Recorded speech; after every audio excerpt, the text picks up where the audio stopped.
铭文的草莽时代过去了吗？自 Ordisets 上了币安，铭文的龙头标的已经确定，铭文资产还得看比特链上的。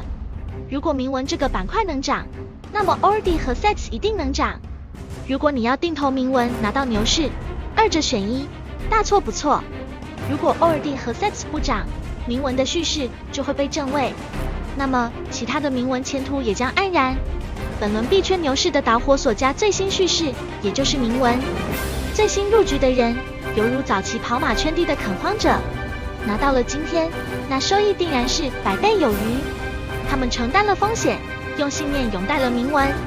经过了上下沉浮，经历了市场黯淡亏钱的局面，他们拿到这些钱是运气也好，实力也罢，无可厚非。铭文确实富了一批人，让我等羡慕不已。只怪自己没拿住，唯有重新入局，静待牛市了。而其他各种链上接二连三的开打，一夜翻5到10倍，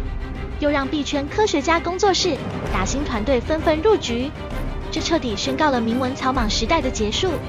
也就是说，如果你不懂币圈的一些基础知识，纯新手，那么后面可能接下去可能就要亏钱了，不像之前了，不可能让你打了就大赚，闭着眼睛买，一夜就翻几倍，赚钱如捡钱。资金博弈的市场，进的人多了，就会出现厮杀。铭文市场虽然还很新，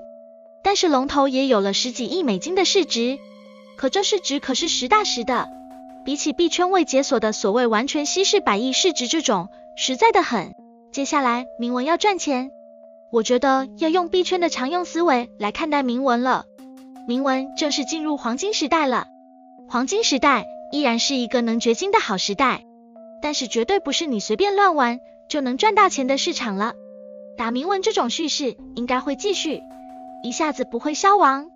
但是翻倍的成绩可能算是很好的了。赚大钱还是要交给时间，就是死死拿住到牛市。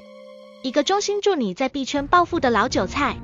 服务铭文的基础设施以及铭文资产的各种类似 DeFi 的需求可能会进一步扩大。你要在铭文板块赚大钱，你需要做到下面3种：一是分析铭文项目的能力，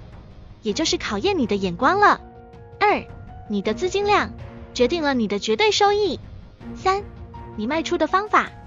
对周期的敏锐感知决定了你赚的钱是否能落袋为安。这一波铭文市场为什么都是国人在搞，而外国人迟迟不搞？